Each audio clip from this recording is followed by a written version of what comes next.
Hello, hello. What's up, Adam? Going on, Eli? Big Don. Hi, Carla. Mr. Eric Auger. Good morning. Llewellyn, Dan, Giorgio. What's up, everybody? We got a party. Do you have a new haircut, Eli? I cut my own hair, and so Good for you. cannot tell, but the bat could look terrible. We'll never know. Who knows? But from as long as the sides look good, no one can tell, right?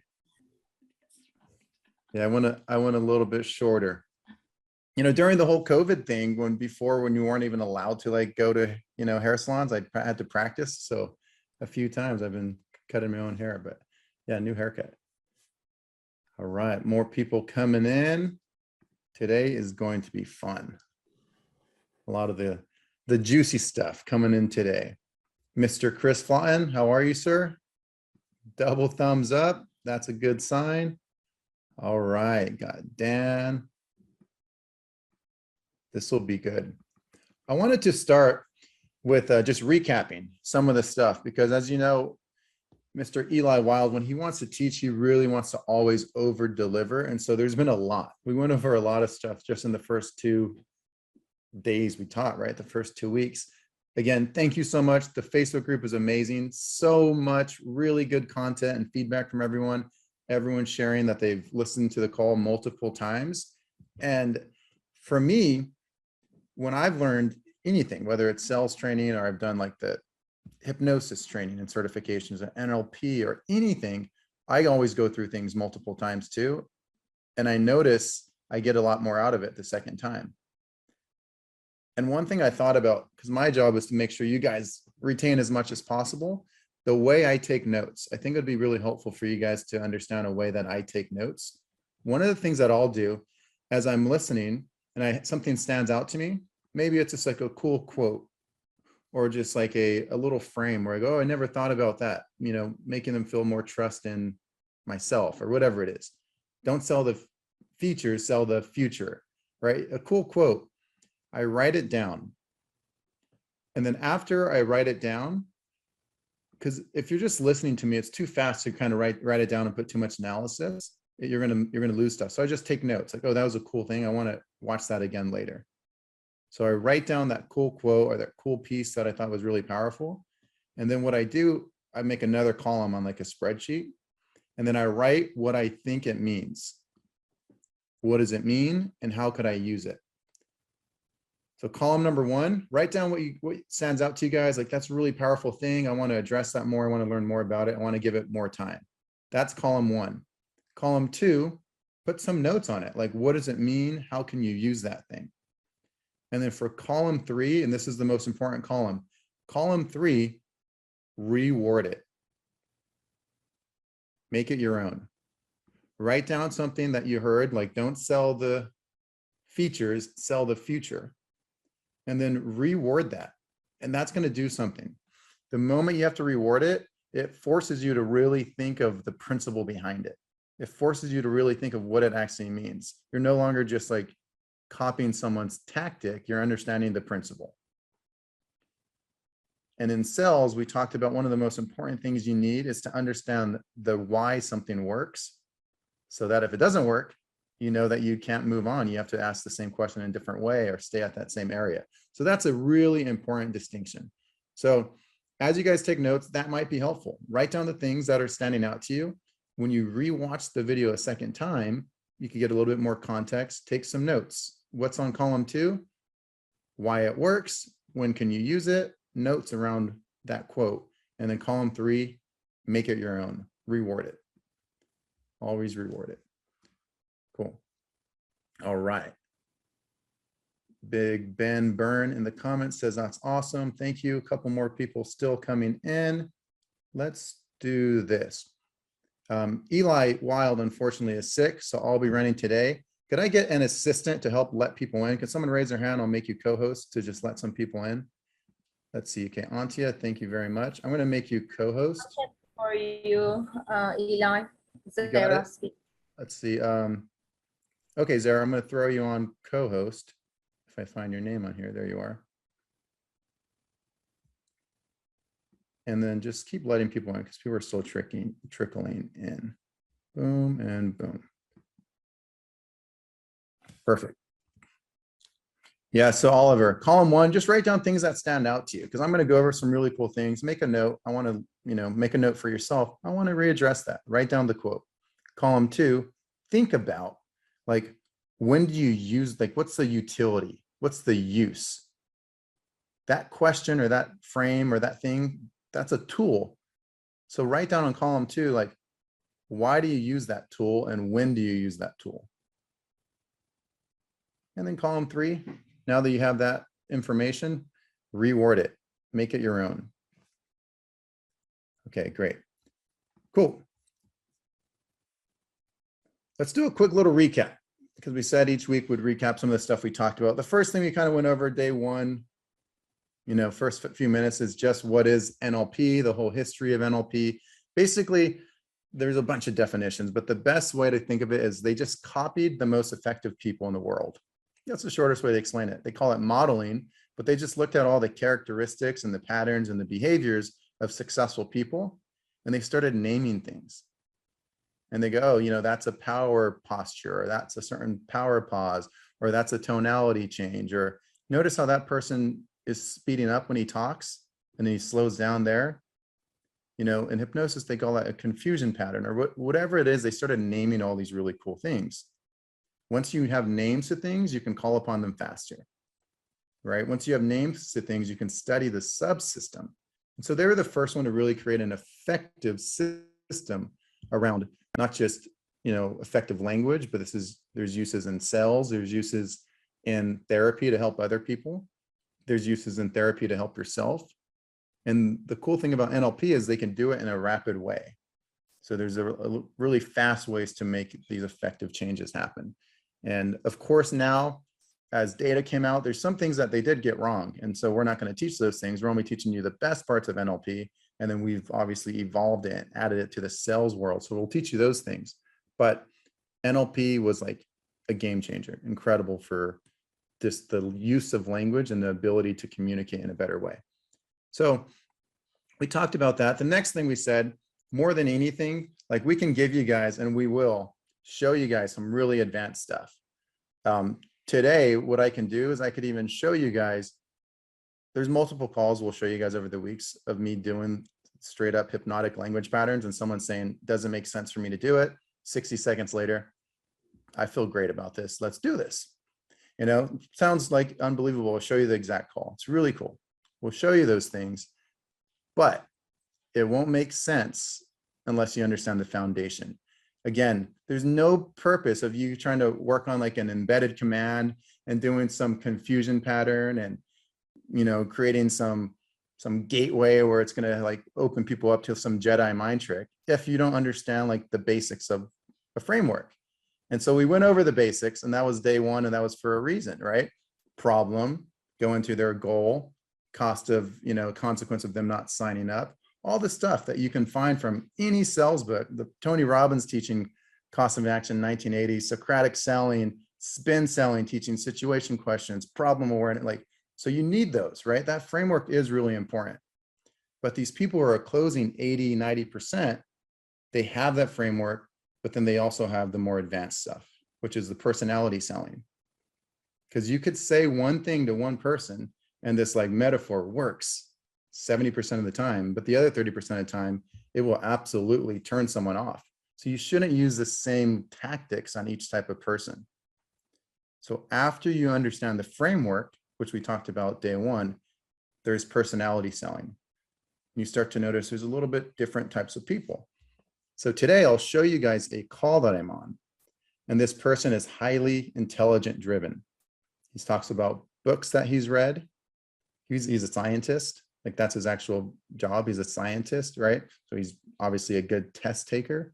So you start to notice, okay, this is an intelligent driven person. Now that we know he's intelligent, you know what his fears are. Drop it in the chat. If someone is intelligent, what are they afraid of being seen as? It's a lot of different words for it. They're not nice, but that's it in the chat. You guys got it wrong. Yeah, their fear of being seen as dumb, stupid. Yeah, unaware. not intelligent. It's not too hard to start to think about that, right? When you realize, okay, this person is trying to show me something. What are they trying to show me? They're trying to show me that they're intelligent. Is it conscious that they're trying to show me they're intelligent? Not always. Sometimes it's not even conscious. They're not even aware that they're doing that. But because I can see that, I also know what he's afraid of. And so I can vilify the behavior before he takes it. For example, of like these, I don't want to say stupid. Remember, you don't say, I don't want to say stupid. I don't want to say these hard-headed people that are afraid to, get help. But every study shows you go farther and faster with getting, a second pair of eyes on you. I mean, that's obvious. Again, because I know he's intelligent driven, I'm saying things like that to him. Study after study shows you're going to go farther and faster with the second pair of eyes on you. I mean, that's obvious. I mean, I don't want to say there's like these hard-headed people that you'd be surprised how many people want to progress, but they're afraid to reach out and get some help. An intelligent person has a fear, like you guys just talked about, of looking stupid. So if you say there's these hard-headed, I don't want to say closed-minded, but these people that want help, but they're afraid of, they want progress, but they're afraid of getting help. It's like, those people are always going to be stuck. I mean, it's obvious. It's obvious. It's simple. I mean, you know that. That intelligent person would be like, of course, like that's ridiculous. Everyone needs help. And that person isn't going to have one of the biggest problems at the end of the call, that they think they could do this alone. That person's not going to think they could do it alone. They're going to think I need help, because that's what the smartest people do. The smartest people get coaches, which is also true. But I'm working with the type of person I'm dealing with. If that makes sense, if that's exciting, like it, put a 1 in the chat. Just want to make sure you guys see what we're doing there. Put a 2 in the chat if it makes 0 sense at all. I want to cover that, but I hope you guys kind of see it. I'm going to show you a live call where I'm actually doing this. And it's really cool. You just totally see him turn into a different person. All right, Steve says, biggest takeaway since the beginning. Cool, let's continue to recap some of the things. So we talked about knowing the framework first before we even go into like, are they intelligent? Are they trying to show up as, they need approval, they need significance. What are they showing me? Before that, again, we do call reviews for people, and most of the time, 80% of the time, it's not that they got the wrong significance or identity wrong. It's not that. It's like, dude, you didn't even ask him how long he was experiencing his problem. That's the basic stuff, right? Framework first. You got your intro, you got your problems, you got your goal, the consequence if they don't do it, present your product, confirmation check, which is, making sure that you answer all the questions, and then you can close them out. Of course, if there's any objections, you deal with that. But oftentimes, most of the time, when you do this correctly, there aren't any objections. And so that's kind of the flow. How do you be the best at the foundation to know you're even ready to get into like personality selling? Well, the thing you need to do is you need to understand the reason we're asking each question. So we gave you guys a flow, a framework, a template. Is that going to be the perfect script for you? No, of course not. You're going to make it your own, but I want you to still understand why each of those questions could be a good question to ask. Right? So maybe you're asking like, when you say your energy levels have been dropping, is that showing up just at work, or is that affecting you at home, or what did you mean by that? When I hear that type of question, right away, I put little parentheses and I go, that's an impact question. Or like, what's the effect? You're trying to figure out the impact of the problem. Yeah, it's affecting me at work. And how long has this been going on? Just so I have some context. That's a duration question. Right? So we need to be able to ask those type of questions and know why we're asking them. Impact questions, cause questions, duration questions, help them picture it with epiphany or trigger moment questions. Remember this, guys. This is so important. Anytime that there's a memory, there's an emotion attached to it. Drop that in the chat. Anytime there's a memory, there's an emotion attached to it. And if you memorize that, there'll be emotion attached to it and you'll never forget it. Anytime there's a memory, there's an emotion attached to it. Drop that in the chat. We're selling people to take action, right? People take action based off emotion. You've heard that before. And so if you can help them have a memory, like, so has this, you can ask certain questions along the lines of, has this been a stack of things kind of leading to this? Or is there like a recent moment where you're like, okay, I probably should address this? Has this been like a stack of things happening? Or was there like a recent moment where you go, well, maybe I should probably take a look at addressing this? That's a double commitment question. A or B, either one's good for me, right? So is this kind of been like a series of things kind of leading up to this? Or was there like a moment recently where you're like, oh, I probably should take a look at, maybe looking for some solutions? Am I saying the exact same words every time? No. But am I getting the same outcome that I want? Yes. So I'm giving them two options. And sometimes, like the call I did yesterday, the guy said both. It was both. It's been a series of things, but then also like last week, I had this one moment where I'm like, uh-oh. And he starts telling me about a memory. So there's an emotion, and that person is way more likely to sign up. Because the sooner you guys remember or understand that there's 3 levels of conversations, the more powerful you'll be. So first level, most people, surface level. I want to buy a house. Great. How big of a house do you want? Cool. Just like little things like that. I want to lose weight. Cool. How much weight do you need to lose? 12 pounds. Surface level, right? Then action level. Level 2 is action level. Most salespeople, close people, action level. People will buy an action level, but those are also the same people that go, maybe I rushed into it. Maybe it doesn't mean enough, so I'm not going to put my full effort into it. Maybe I need a refund. You don't want to sell people at action level. And that's kind of like, to break it down, surface level, I want to lose 15 pounds. That's what they want. Action level is the why behind it. Why do you want to lose 15 pounds? Well, I don't want to stress about health issues. Or I want to be more confident when I wear that dress. Or I want more energy, right? But really that is coming from somewhere deeper. And that's how you get to level 3, which is transformational level. If I wear that dress, I can be confident like I was 10 years ago and start doing the things I really want to do in life. Well, what do you want to do? Well, my passion is X, Y, and Z, right? If I had more energy, what would you do? Well, I have an 8 and 10-year-old I got to keep up with. If it keeps going like this, I'm not going to be able to keep up with them by the time they're in high school, right? And you start realizing they're trying to be a better mother or a better father, a better husband, a better foundation for their family. When you get there, that transformational level, that's where people remember that conversation for the rest of their life, and they will thank you for it. The call you'll notice that I'll share today, and thank you guys for signing that NDA. Sign the NDA, you guys get to see the call. Don't sign the NDA, you won't have access to this. So the call that I did just recently, the guy was not ready to sign up. The current person on minute 27 of the call was not someone who would sign up. I try to ask him a challenging question and he goes, nah, I'll take the easy way out. The person who takes the easy way out isn't someone who's about to pay us $16,000 paid in full. And so I had to shift his beliefs before I even told him the price, or I had to turn him into a different version. I'll show you guys that today. That's an open loop. Okay, cool. Yep, you guys should have got an email with the NDA. If you have not, check your email. If not, we'll deal with this after the call. But thank you for typing in one of the most important things. Anytime there's a memory, there is an emotion attached to it. Again, just to recap, basic surface level, level 2, action level. Where do you want to go? Transformational level, right? Help them become a better version of themselves.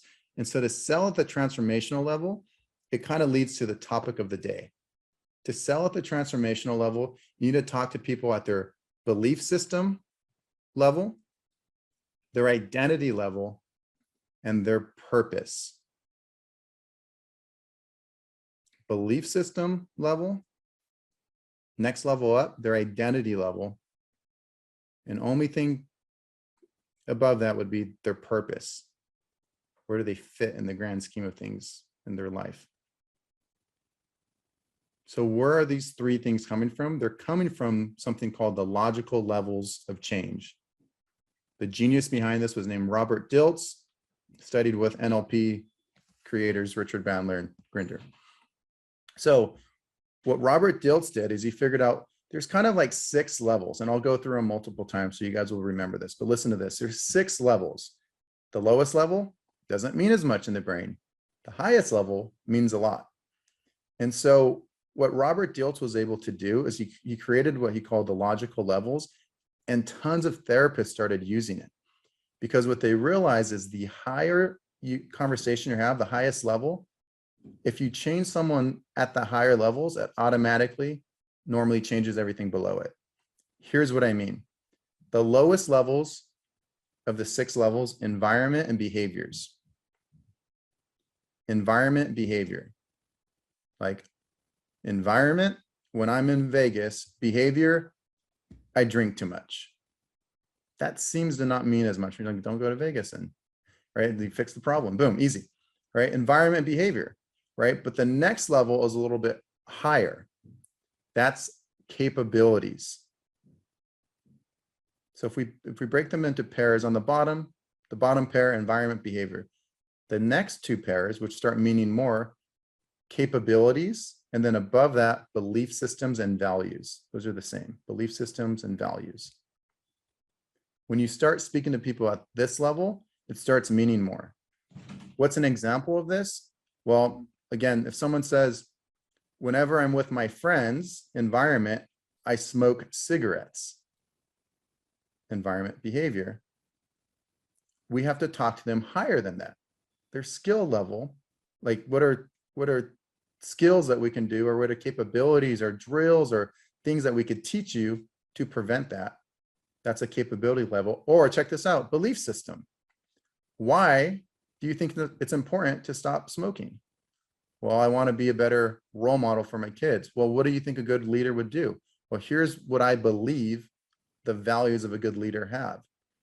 You lead by example. Now, someone who really believes that, I want to lead by example, show my kids the person that I want them to be. I want to not just raise my kids to be better people. I want to raise my future self. That's why I want to quit smoking. That means so much more. That's why they can get someone to change their behaviors. Because the higher up you are, the more likely they are to change. But that leads to really, because this could get a little bit like, this is cool, this is exciting. Some of you might be thinking, I really want to dive into this and get good at this. Here's a shortcut, because I always give you guys shortcuts. Don't feel like you have to memorize all these. Just remember, when you speak to someone at the higher levels, like the identity level or their purpose level, their behavior is going to be aligned with that. That's all you need to know. We already did all the work for you. We already practiced all this. We'll just show you what works.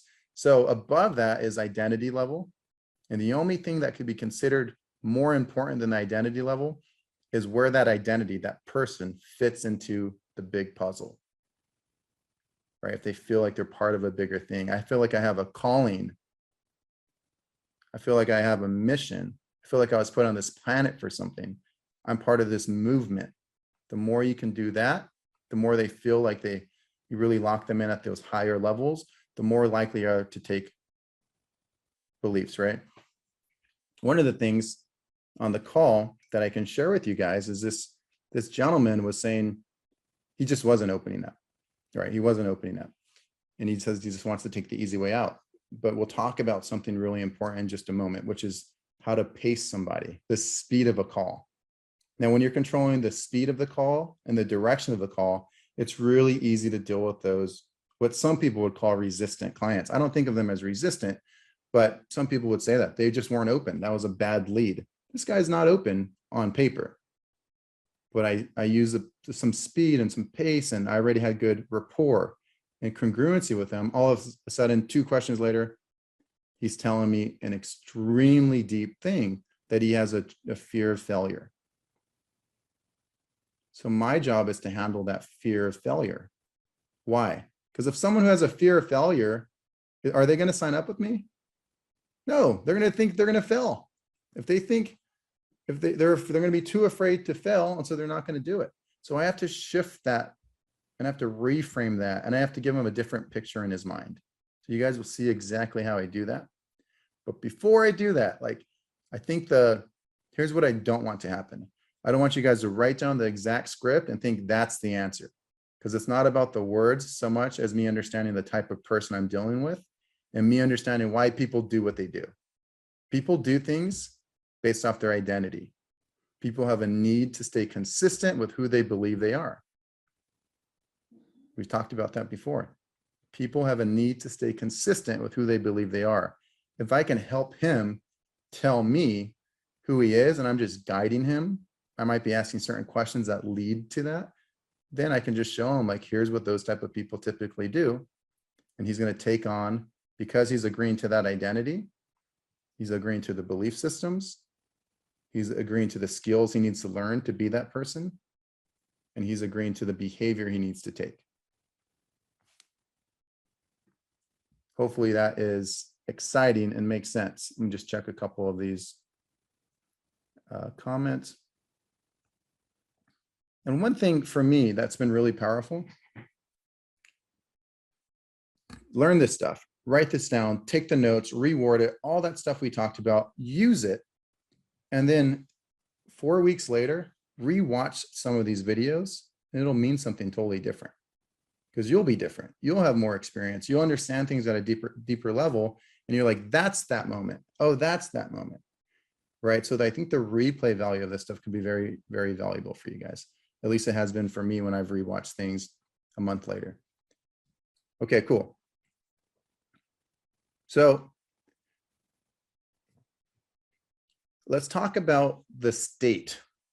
This person that I'll share with you, he is he's a scientist, right? So we could already start taking reliable guesses on the type of person he is, right? But he's an intelligent person. He's a great test taker. But he's also spent a lot of his time behind books and working on projects, not working with people. The people who don't have as much experience with people often aren't as confident with people. So he's a little bit nervous, right? There's a little bit of anxiety happening there. Does everyone have anxiety? Yeah, we all have it, right? Everyone has some form of anxiety, but it's just a little bit more obvious with this type of person. You guys could probably imagine that, right? And so I know that he's smart, and I know that he's also probably a little nervous.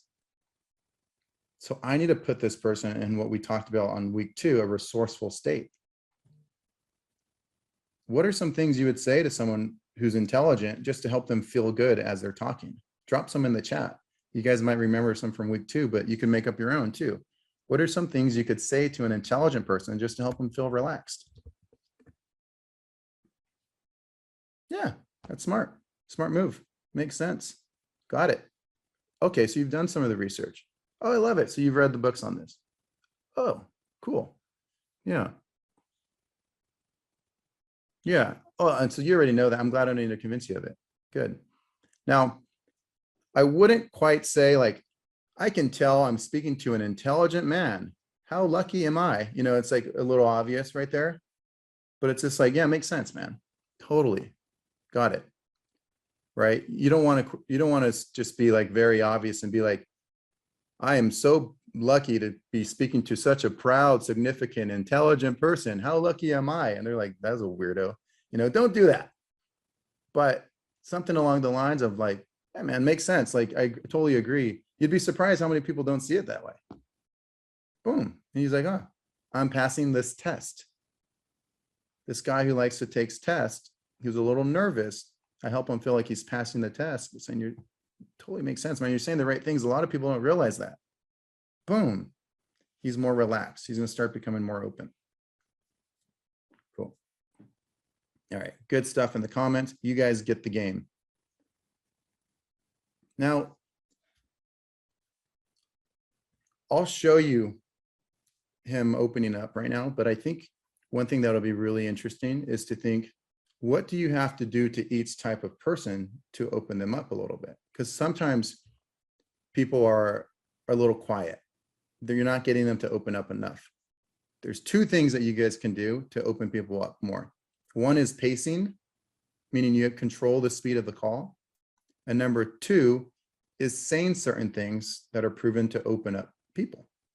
So number 1, let's go over pacing. Everyone drop in pacing in the chat. Pacing.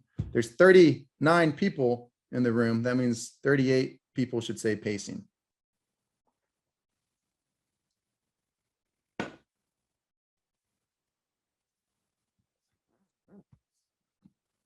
Got on a call with someone yesterday. I said, where are you, by the way? He goes, oh, Okinawa. I go, Japan? Yeah. Boom. 3 seconds in the call, I asked 2 questions. Really quick. Where are you, by the way? I'm in Okinawa. Oh, Japan? Yeah. Okay, cool. How long you been there? About 1.5 years now. Okay, not too long. No. I'm just setting the speed of a call that I go, he goes. It's pacing. Why is that really important to set at the beginning of the call? Because there may be a few moments at the end of the call where he's trailing off and about to convince himself not to sign up. And I need to be able to jump in and cut him off before his brain starts thinking of reasons he should wait. The brain does this. You guys already know this, but the brain will back up a decision after we said something, we're going to back up why we said something. So if someone says, I really think it would be a good idea for me to spend a couple weeks to just think about this major decision. And if you ask the wrong question, like, well, why do you want to think about it? You're giving their brain time to think of all these good reasons for them to delay and postpone and not sign up today. You don't want to do that, right? And so if you're early on in the call controlling the speed of the call, you have the ability to jump in throughout the call, the middle of the call, or even the objection part of the call without them realizing it. In hypnosis, we call that the perception threshold. It's below the perception threshold. They can't even see it. They're not aware of it because it's been that speed the whole call. And so how do you kind of control the pace? Right away, I'm jumping in on the call. Again, that guy is on my top of my head, right? The Japan guy. Oh, Okinawa, okay, cool. And how long you been there? About 1.5 years. Okay, and for you, is your actual business in Okinawa, or are you doing like the virtual thing? Virtual. Oh, that makes it so much easier, right? Totally. And what's like your core product? He's like 8 questions in, and now I'm in control of the call. He's still the one feeling like he's talking, so it feels good for him, but I'm still controlling the call. That's why I don't have to deal with these 90-minute calls. And that's why I don't have to hear people talk about like how they were watching Obi-Wan Kenobi with their kids last night for 60 minutes and I'm going on these long calls, right? I can control the speed. That's one thing I do. Here's one more little tip. You need to appreciate people and they need to feel appreciated. But you can't be 100% best friends with them. Like make them feel comfortable, make them laugh, make them feel heard, make them feel understood, make them feel appreciated. But if you're just best friends with that person too early on, you're like, man, this was such a refreshing call, super cool. I got your number, man. I'm gonna text you, I'll hit you up, let you know if this is something I wanna do. That's not my way. I don't make decisions on the spot. So you have to find this balance of showing you appreciate someone and understand them without them feeling so comfortable that they have zero pressure, right? And so I got on a call with the guy, I'll tell you in just a moment, a scientist, and he says, I'm in Virginia. I'm a nice guy. He's maybe a little nervous because I know how sales calls go. I want him to be comfortable, but I held back. I went to college in Virginia. I wanted to be like, no way, I went to college in Virginia. I've been on those calls where I'm best friends with people. Those people are way more comfortable saying, this was amazing, man. I'm going to let you know. And so I waited till after he signed up, then told him I went to college in Virginia. But I was still joking with him. I was still showing him that I appreciated his story. I was still using his words back to him. I was still listening to everything he said, but I wasn't just totally losing my authority. Keep your authority. 100% key. Drop it in the chat. Keep your authority. So again, pacing is one of the most important things that you can do if you want to make sure that you can control the direction of the call, you can control the speed of the call, you can interrupt people who are going off on tangents, but more importantly than all that is when they start having objections, you can jump in and guide their thoughts without it being intrusive or awkward, or more importantly, they won't even be aware of it. So that's number one. Number two, I told you there's 2 ways that you guys can do this. Number 2 is you just say certain things to open people up. Right? So oftentimes I might not be getting the answers that I want from someone, Or maybe I just noticed they're a little nervous. They're not in their most resourceful state. We talked about the best states. Like you want people to feel good. You want them to feel intelligent, reasonable, helpful. So many people are struggling with how they feel. So if it's a significant person, you could just compliment them. You're great at communicating. It's not every day where people are actually able to articulate their goals in a clear way. At least you know what you're looking for. Significant driven, right? If they're approval driven, like this guy in front of me, the scientist that I was speaking to, he's a little nervous, subtle, but you sense it now that you'll look for it, you'll see it. I'm saying things like, dude, I completely agree. I know exactly what you're saying. And thanks for being transparent, by the way. And like, you're actually saying all the right things. A lot of people do X, you know? And he's like, yeah, it's just that the problem is, and he blames something like I'm broken. The problem is I do this. Because, well, the best thing about that is you're actually using like most people blame things on external factors. You're looking internally, and those are the people who have the best results because you can control yourself. You can't control other things. So great answer, man.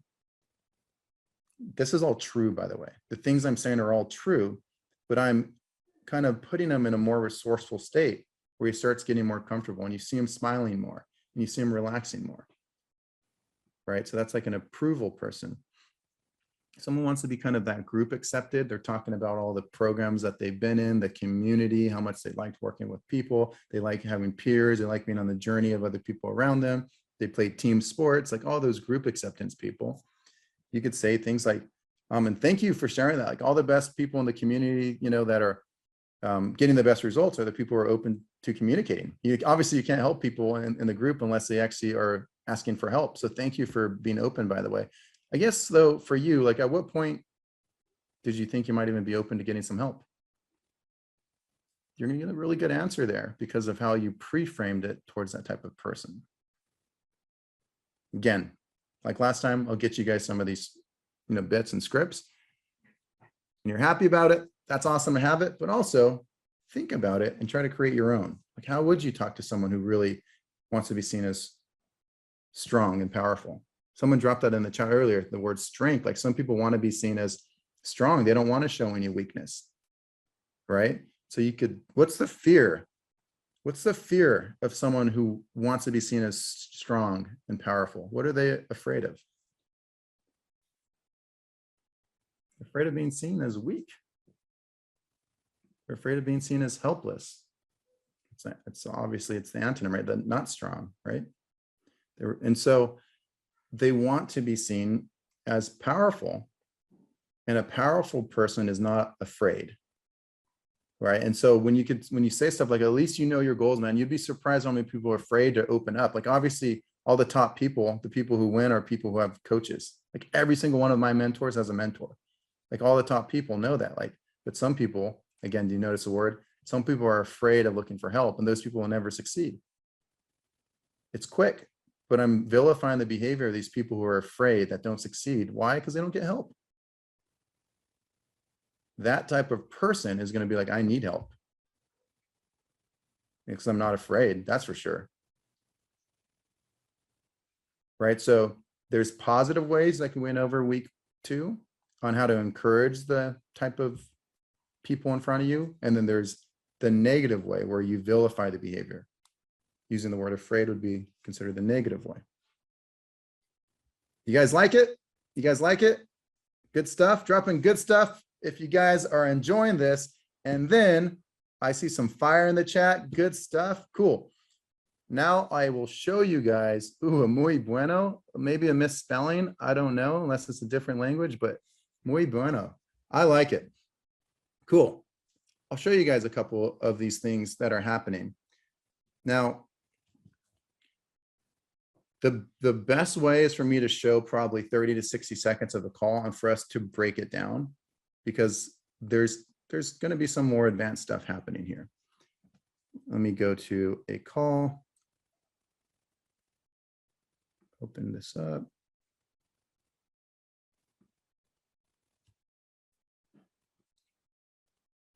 I'm going to jump into the middle call. I remember writing like 27 and 40 down. So we're going to jump right into here, and then I'll tell you where we're at once I start listening on now. good answers. There's two ways you can go from here. Chase likes me to. Okay, so here we go. I know exactly where we're at. So for context, this is me selling for Chase Hughes. It's a $16,000 product. I'm selling him confidence. You guys buying $16,000 for confidence, right?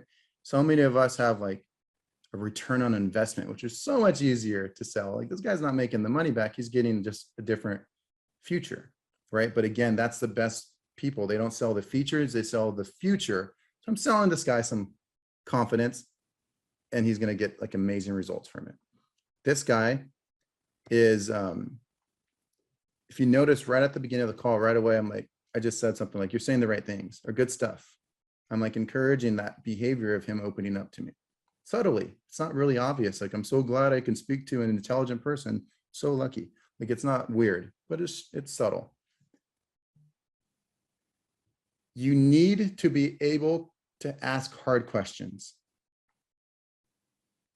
You need to be able to do it. There's some sales coaches in this room right now. They would all agree. Oftentimes, the most common way people don't make the sales, they're not willing to ask like cost of inaction. You find that in almost every good sales book. You have to ask the consequence of them not signing up. You have to. And so I always set it up, and you guys will like this. 99% of the time, I set it up this way where people want me to ask them the cost of inaction because it's in their best interest. So how do I do that? I'll say something along the lines of, so in this case, I'm not saying Eli wants you. I'm not saying me, I'm saying Chase. So what I said here is Chase, knows like the truth, like you can't have progress without, challenging yourself, right? You need resistance to grow. And so he likes me to ask a couple of challenging questions. I could ask you a challenging question now, or we could just talk about the product. Where would you like to go from here?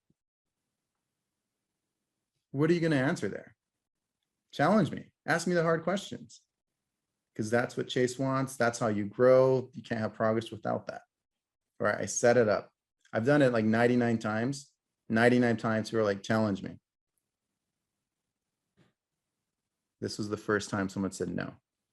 He said, let me take the easy way out. And you guys are watching it. I forgot they were even allowed to say no. He's just like, yeah, I don't want to do it. Let me take the easy way out.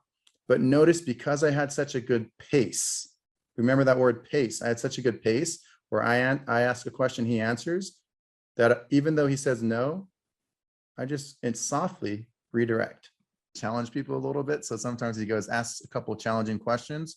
I could ask you a couple of challenging questions, or I can just tell you about kind of some of his products. What would you like to do? I'll take the easy way out on this one. Okay, cool. Tell me why. Why do you want the easy way out? And there's no wrong answer. I just want to know.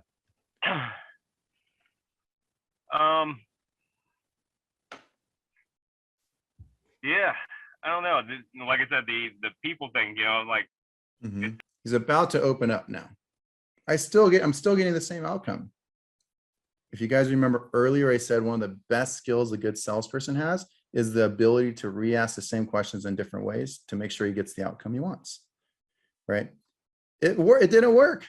He said, no, I want the easy way out. But because I had such good rapport, I've made him comfortable. I've told him he's saying all the right things, all that stuff. He's like, I'm like, why? And tell me why. And there's no wrong answers. Just like, good. Tell me why you want the easy way out. But the way I said it, the tonality, the speed, just is like, he has to answer.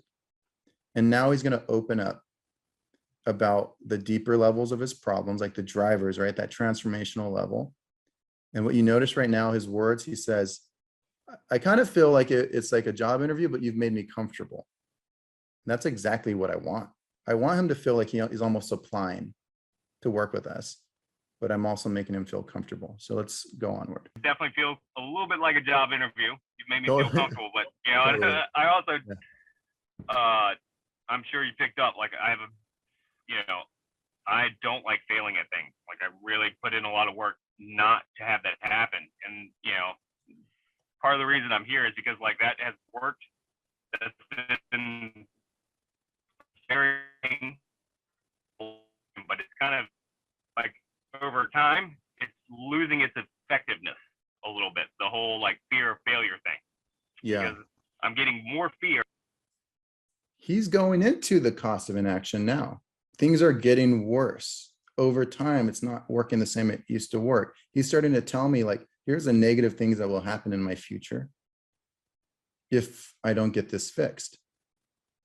So I don't need to ask like the very like traditional, more obvious, like, well, based off that, where are you going to be in 6 months if you don't do it? And like, it kind of feels awkward in that moment because I got there already. I would have asked something similar, but I didn't need to. Let's keep going.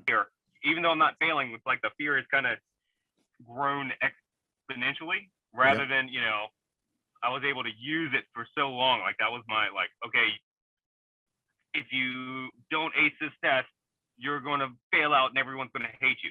Well, Right. yeah, I was able to force myself to study to a degree that was, most people were not able to, and I was able to do it consistently, but you keep using it over and over, and that's become my fallback. And, Right.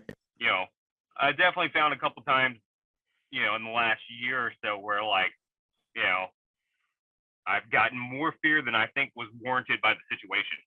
Totally. And that's not, you think that's the truth. Like without a doubt, the brain will think of more fear than there's actually in that situation. You know what I mean? And it comes, you actually, it's fun to. So this is a nervous person who didn't even want a hard question. He said, I'll take the easy way out.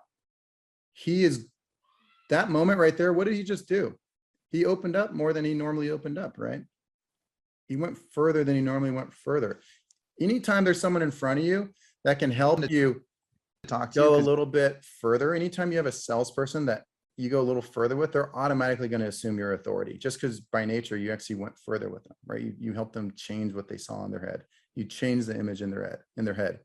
But check this out. He was nervous. He didn't want to answer that question. And all of a sudden he says, I'm comfortable. And now he's answering the question. What should I do right now to this type of person who's maybe nervous? I got to encourage that behavior, compliment them a little bit. Tell them that I got to encourage the behavior that I want to continue. How does the brain work for someone that's nervous right there? Am I talking too much? Did I say something stupid? Did I open up too much? They're going to have those type of questions because I know I'm dealing with that intelligent person that's looking for approval. I might encourage them a little bit because you almost have diagnosed yourself actually in that truth. Like without a doubt, the brain will think of more fear than there's actually in that situation. You know what I mean? And it comes, you actually, it's fun to talk to you because you almost have diagnosed yourself where you actually understand what's happening already. So sometimes but being able to fix it is a completely different, I might be able to diagnose it a little bit, but. Right. So yeah, it's fun to talk to you. Glad I'm talking to you. It's refreshing talking to you. I like that you just said, boom, right? But I'm also saying you have the ability to actually diagnose things. Most people are unaware of what they're dealing with, right? Someone like him, a scientist, likes to be able to diagnose things a little bit and be aware.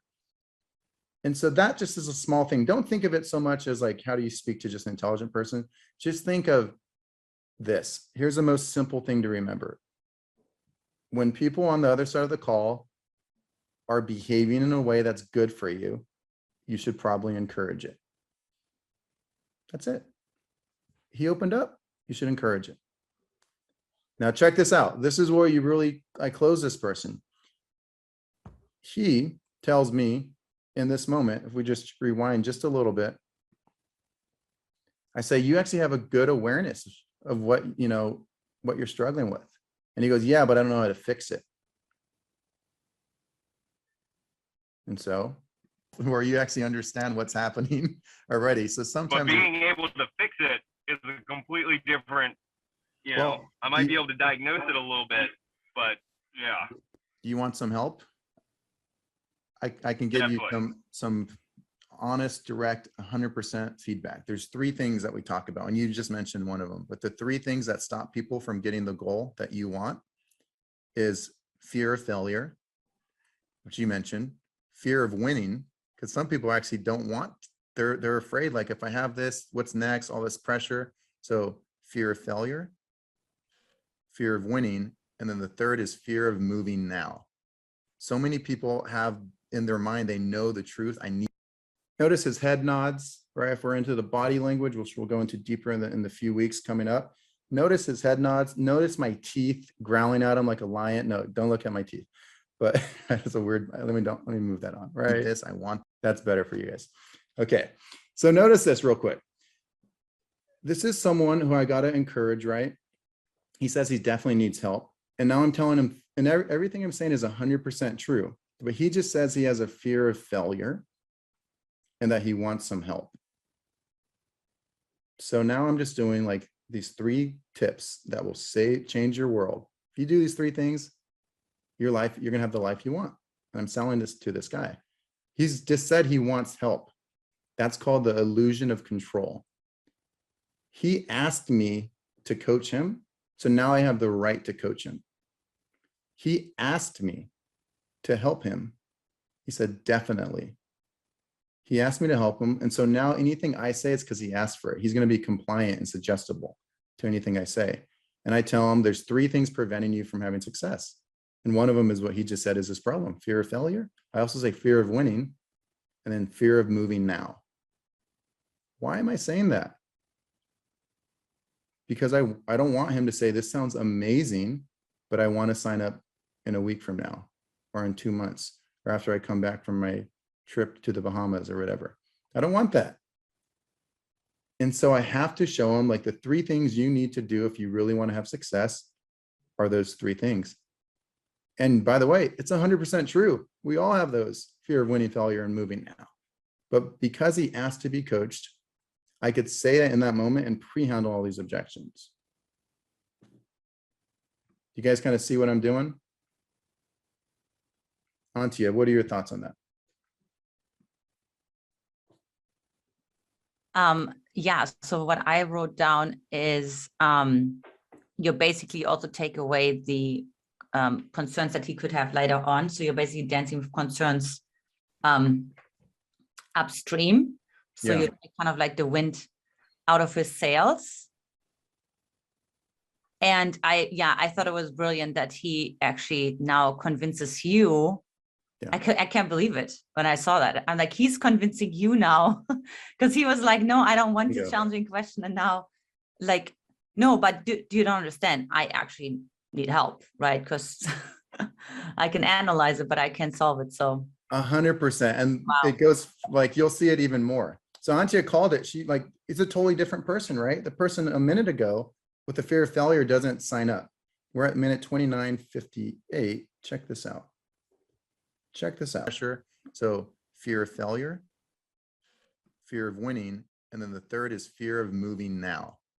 So many people have in their mind, they know the truth. I need this. I want this. I got to go forward, but I'll do it in 2 months from now, or I'll work on myself later after, you know, this event happens, or I'm going to be moving soon, or I'm going to be, you know, you think of all those things. And those are the 3 things that hurt people. Fear, like you said, of failure, fear of winning, or fear of doing it now. Now, if you understand that that's 99% of people's problems, do you notice how I'm saying, like you said, because he's the one that kind of brought it up. So it's just like, I'm agreeing with him. You're right. You're 100% right. Like, you got to do these things to have success. So his brain can't say, this is a salesperson trying to sell me. He goes, this is some dude agreeing with what I just said. You just work your way backwards, right? Success is figuring out what you don't want to happen and then working your way backwards. So you go, here's the things I need to change about myself today so that I can be the person I want to be tomorrow. And that's like raising your future self. Pretty simple if you think of it that way, right? Yeah.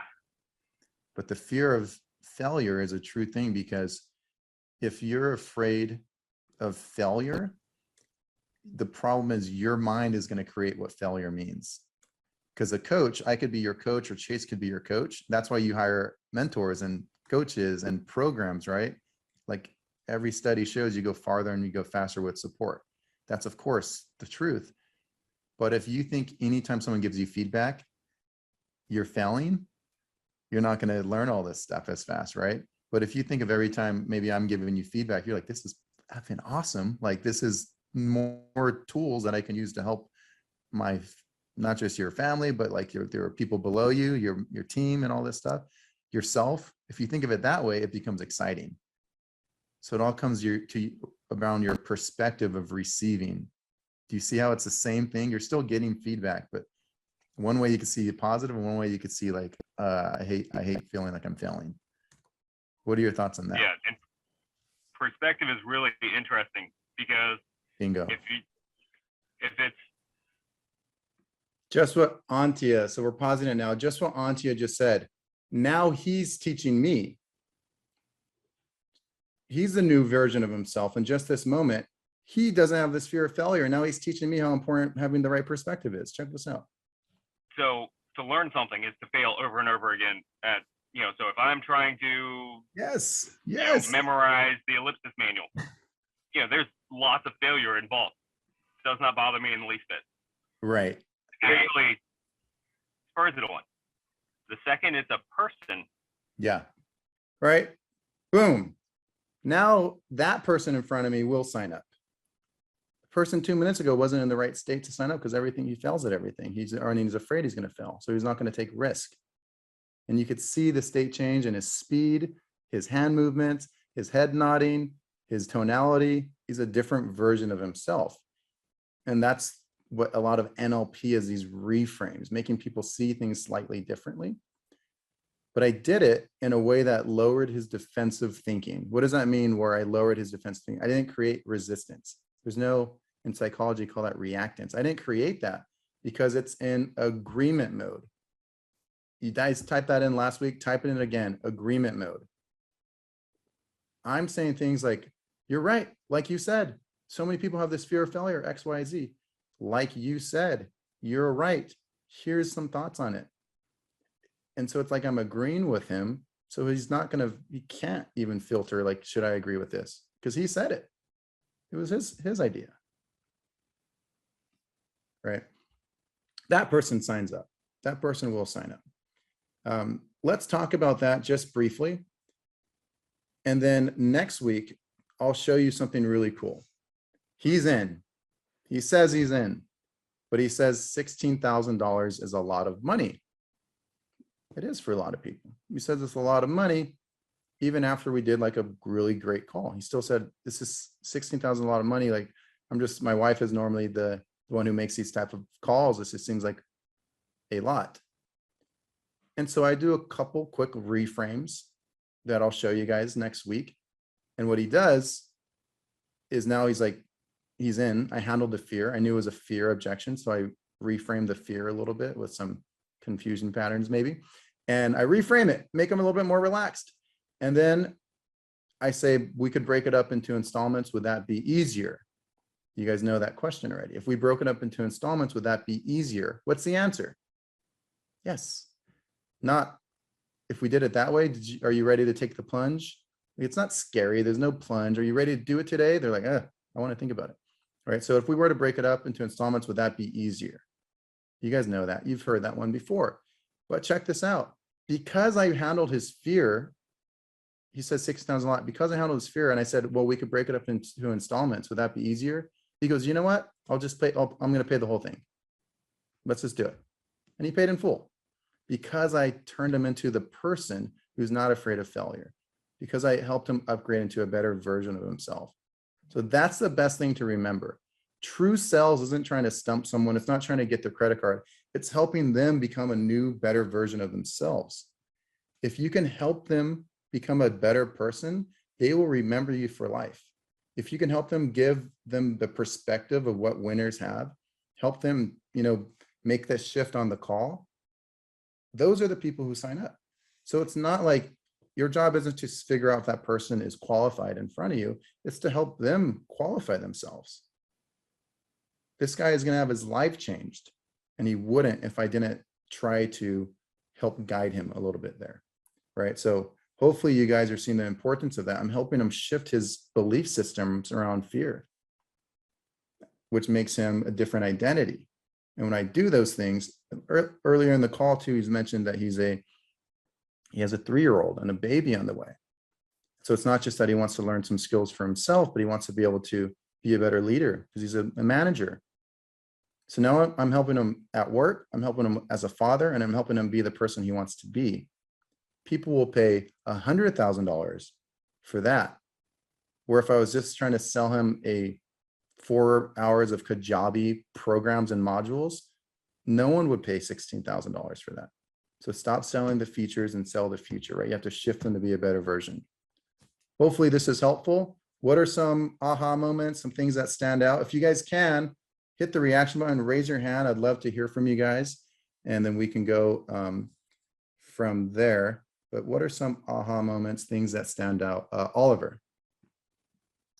Yo. Yo, yo. Thank you so much for that. I'll lower my hand. So that was amazing. Yeah, one big thing is it's kind of, because I think it was on day one, the training is always about the person who's most fluid and most, doesn't have, I can't remember what it is, but the person who's most fluid has the power, something like that, right?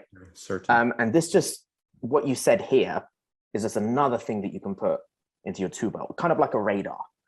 And what it was, what was it that he said, actually? I forgot now. But he said, there was one point in it when he said, actually, I completely forgotten that.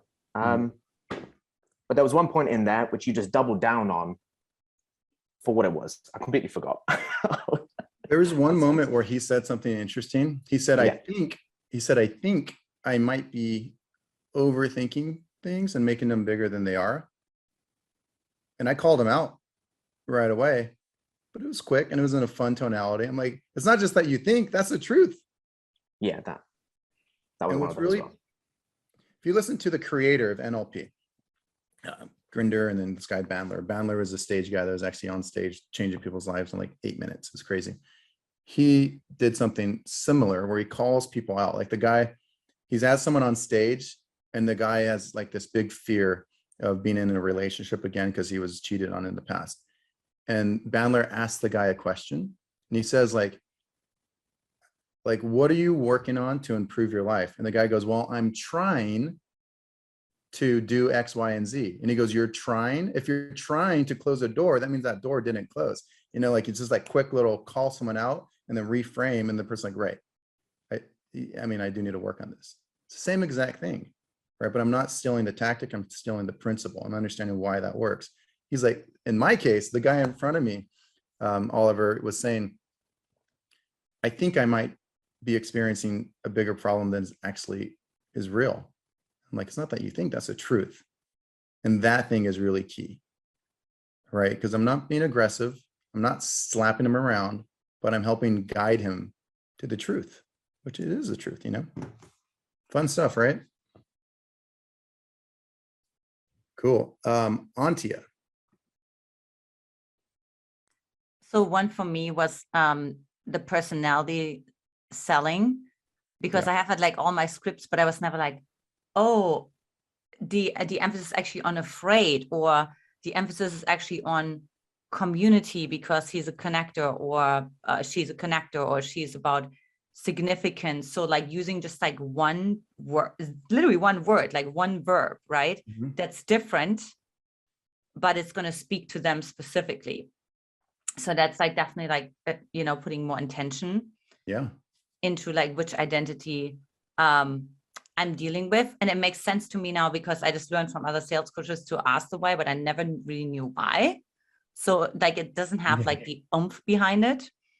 And then the other piece, what was a breakthrough for me was the pacing, because I'm really good at building rapport. So I'm always like, I don't need to ask those like, where you're from or what did you have for breakfast today? Because I do this energetically, but I'm like, oh, I do this for a different reason.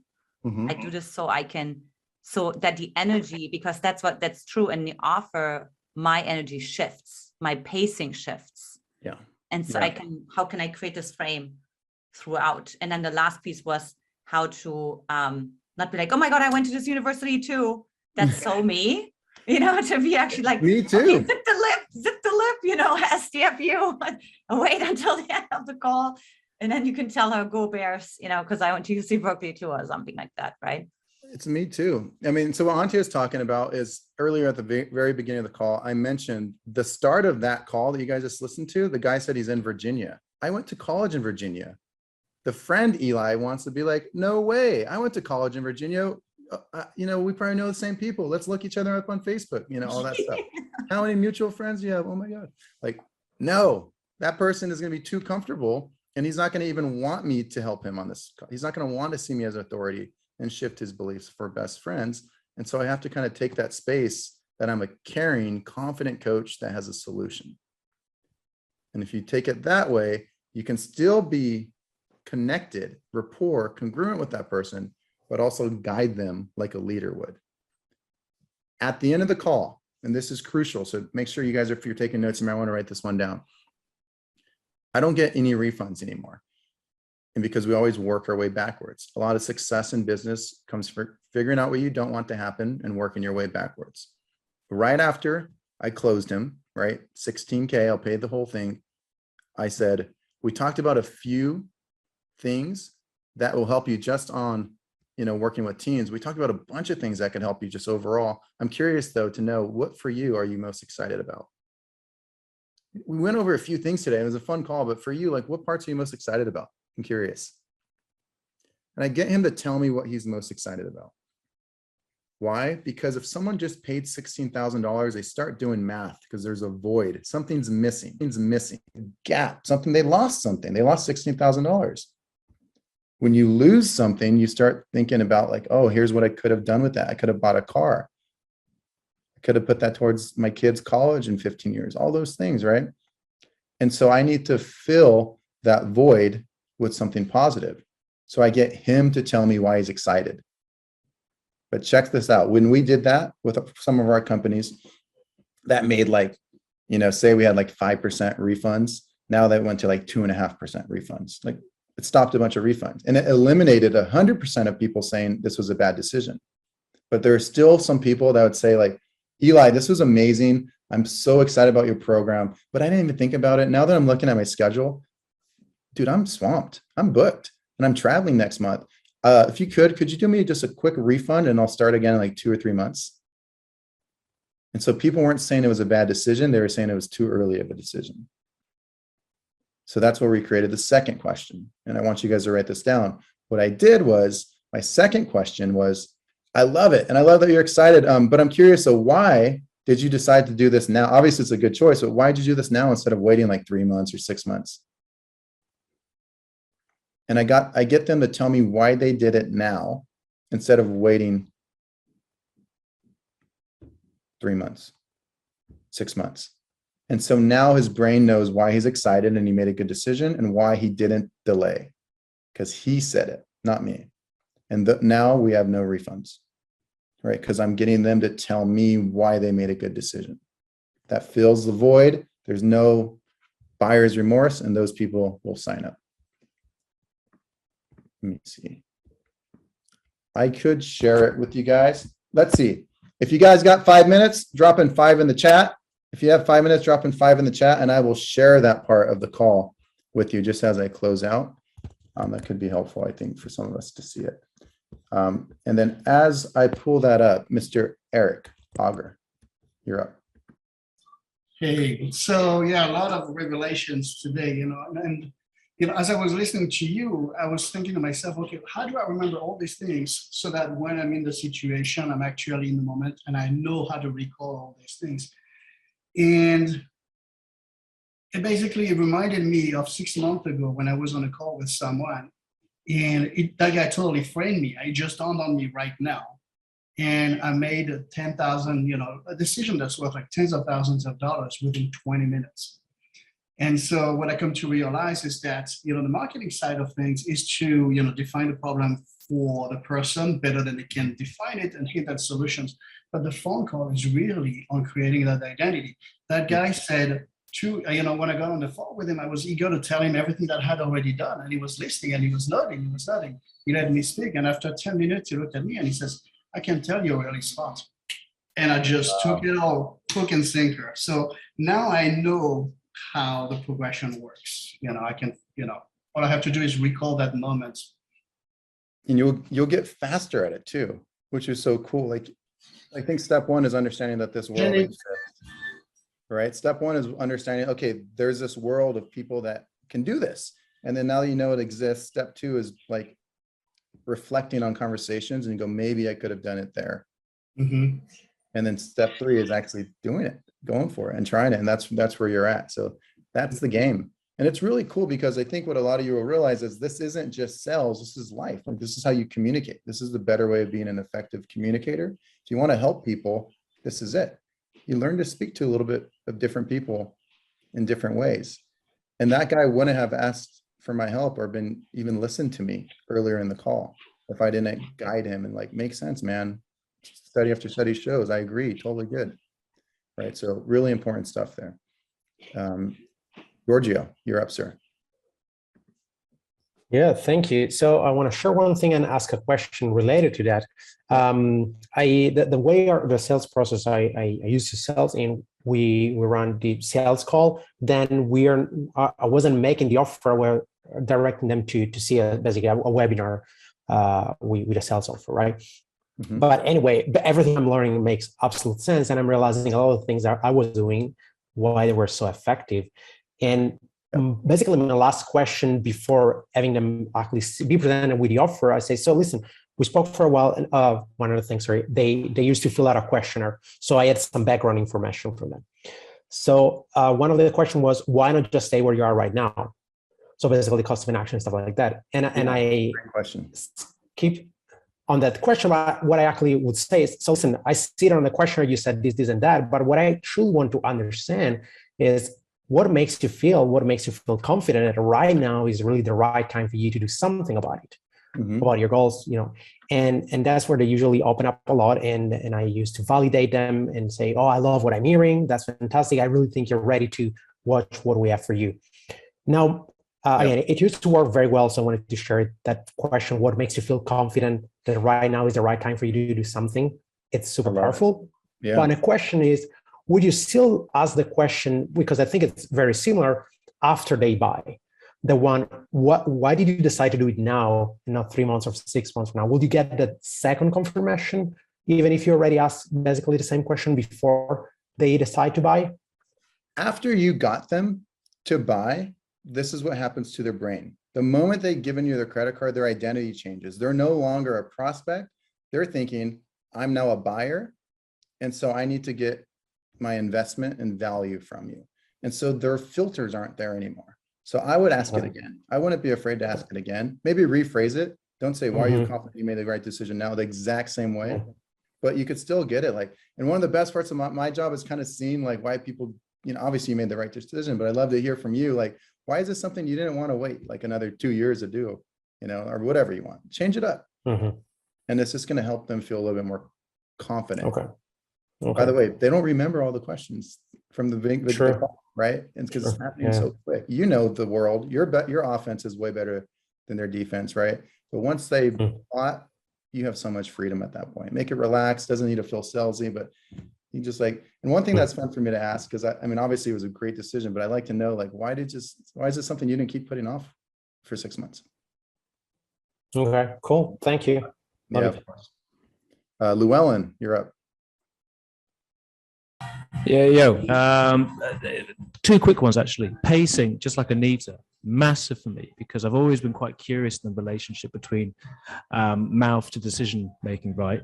And cognitive processing of that. You really just showed me why that's such a valuable, thing. That was huge for me. Secondly, I think you kind of skipped over this a little bit, but I thought it was massive.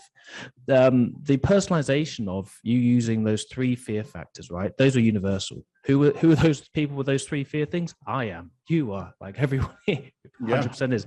But because you opened the guy up to coaching, right? Then it became a case of he's there to learn. He's there to be helpful as well. So he was willing to take that on. It became a very personal thing. And I just freaking love that. Like really blew my mind at that point. Thanks, man. I'm glad you noticed it. And I think the tricky part for me is I can't explain everything that I'm doing. It's just too much, right? But what that is called is you're normalizing, right? So I'm normalizing that fear of failure that he has. And I'm making him feel like congratulations, you're human. Like we all have that. And I mean, at some point in the call, I don't know if we listen to it now, is he talks about like anxiety. I'm like, by the way, everyone has that to some degree. And so it's like, you aren't this weirdo that's alone, stuck on this island by yourself. You could slap someone around and a lot of times make them feel stupid and they will buy. And there's a good island metaphor out there. I'm not saying it sucks, but if it making someone feel isolated and they just suck, that isn't normally putting them in a resourceful state. But saying you have like the same amount of momentum and transition of all these other people that are just on the same path as you, like this is a normal thing, makes sense. Those people are way more likely to buy, right? So I'm normalizing some of his fears.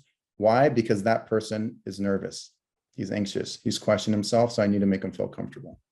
Thank you, Llewellyn. There's a few things too. One quick thing before we get Karishma. If even now, as you guys hear me speak, some of the things that I'm saying, like I might say, and guys, if you really want to make sure you're helping people, you might want to write this down. At the beginning of the call, I was saying that and everyone's writing it down. And then a few minutes later, I go, you guys might like this one, maybe write it down. Maybe write it down. And then towards the end, I'm like, make sure you write this down. And everyone's writing it down. Like you're starting with softeners. If you really want to help people, you might want to write this down. Everyone wants to help people, so maybe you might want to write it down and everyone's more likely to write it down. But after a while, you're more likely to listen after you've listened 4 or 5 times, right? In hypnosis and NLP, some call it critical factors, some call it the gateway, some people call it making more compliance. There's all these different words for it. But all that is, by the way, is something you might notice in speaker training or just like in your ability to communicate one-to-many. See if you guys start noticing it when you watch the replay, some of the things that I'm doing. And just a moment ago, we'll go into a few, the next couple of weeks, hypnotic language patterns. I just was doing one now. Even now, as you hear me speak, you might begin to realize how powerful you'll become XYZ. Like I'm saying, even now, as you hear me speak, I'm kind of guiding the brain. A couple of weeks, and we're going to show you what we're doing. That's called an open loop. In a couple of weeks, we're going to show you what we're doing. We will, and then you'll probably rewatch this training and it'll mean more to you because you'll have more tools to see it in a different way. It's really cool, really powerful stuff. Karishma, you're up.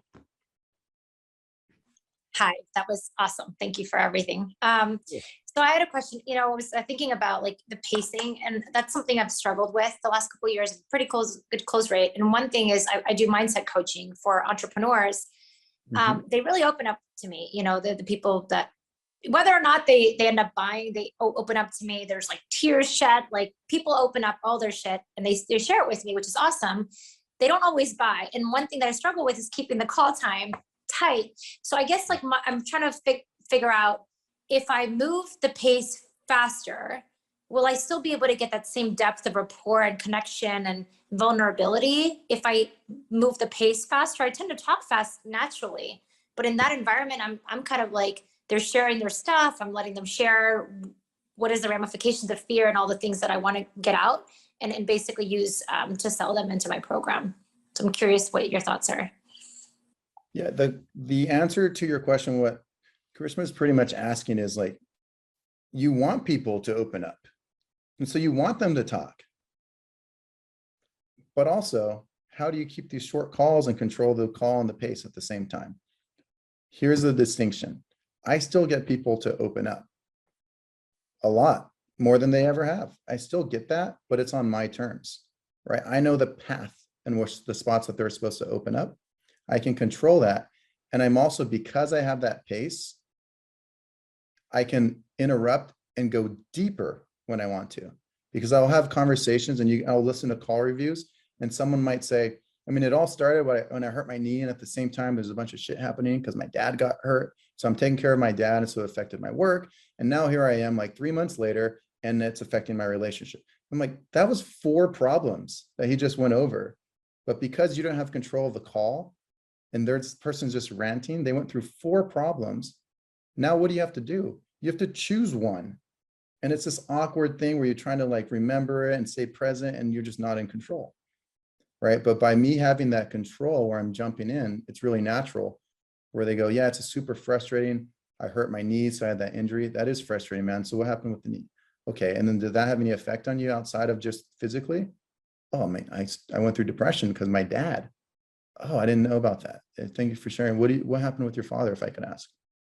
Now I'm controlling that path. And so I can go deeper and deeper and deeper without him going on this big rant or her going on this big rant. And I don't know what to jump in on. Is that helpful, Karishma? Yes. Can I ask a different question as well? Would that be One okay? more. Okay. So the spouse objection, so it's funny that he ended up going for it. I actually had a call, like the guy was all in, and then he was like, I need to talk to my wife. And I used what I learned from you guys. Is it like to ask her? Is it to tell her? And it was like, well, we don't make decisions over $5,000 being on the same page. So how, like, if your guy had ended up saying, I really need to talk to my wife because it's a big purchase, how would you handle that? Or is that a call? Is that a question for next week? Follow-up weeks. Let's go into it. So Karishma's asking, like, what happens if you do get the spouse objection still? Like if you do get that. The truth is, and this is always the tough part when you're teaching sales training, and there's some badass sales coaches in this room right now, by the way, that teach sales training, and they would probably agree. It's always tricky because people go, how do you handle this at the end of the call? But I think we already know it's like, you could pre-handle it, so you don't have to deal with it, right? The better you pre-handle that, like, yes, we have really cool objection handling, and you'll see a video of this girl that says to me, $6,000 is way too much for me right now. And then like 60 seconds later, she's like, I've done the research. I feel good about this. Let's do this. Like, I'll teach you some objection handling, but I don't get that many people saying I got to talk to my wife or spouse because I pre-handle it so much. There should be like applications pre-handling it, right? You could ask certain things ahead of time. Who needs to be at the table? What's the structure like? You know, those type of things earlier in the application. You could have if it's consistently happening, you could do a triage call and have someone do a 5 to 10 minute triage call to handle some of those type of things. You could jump in earlier and really ask, like, you know, is your wife excited about you getting XY result?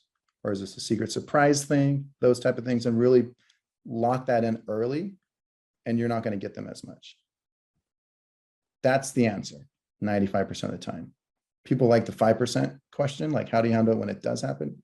The answer is 95% of the time it shouldn't happen if you do all those things. But if it does happen, you have to decide on your own product.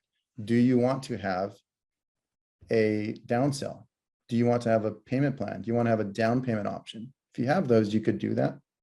You could say, well, I know this is important to you, but happy wife, happy life. You want to keep her excited too. So one thing we can do just to get you what you want is do 1,000 down. Because I know you mentioned anything over, or if they said anything over 5,000, they need permission. What we can do just to get you what you want, happy wife, happy life, we'll do 4K down, and then we can work on the rest. Just because of your situation, we want to make sure she's happy. If we kind of made it like a fraction of the upfront cost, would that be easier to start with? Oh yeah, that'd be great. They told you it was a 5Ks where they need permission. No worries, we can do the 4K down. If we did it a fraction of the cost like that, would that be easier for where you're at? Let's do it. Like, you could do those things, but honestly, you're playing catch up because, again, the way the brain works, the moment he says, I want to talk to my wife, 3 to 5 seconds after that, his brain is thinking of reasons of why that was a good thing to say. He's backing himself up. So it's a harder process. It's easier to pre-handle. Hopefully that's helpful for not just Karishma, everyone in the room, but cool. All right, y'all, let's do this. We went long, it's supposed to be an hour, 8-week course. Next week, I'll show you how I'm making sure I don't get any refunds. Next week, I'll show you him also telling me 16K is too much. A few minutes later, I'm going to pay in full. I'll show you that. Eli Wild hopefully will be back and give you some amazing stuff on top of it. And then in the coming weeks, I'll show you an objection handling where someone's just like, at the end of the call, just not a good time. And then all of a sudden, it is a good time. So we'll show you that. Thank you guys so much. Appreciate you guys. Thank you for the love and the chat. We'll get this recording up within 24 hours. See you guys. Cheers. Bye-bye.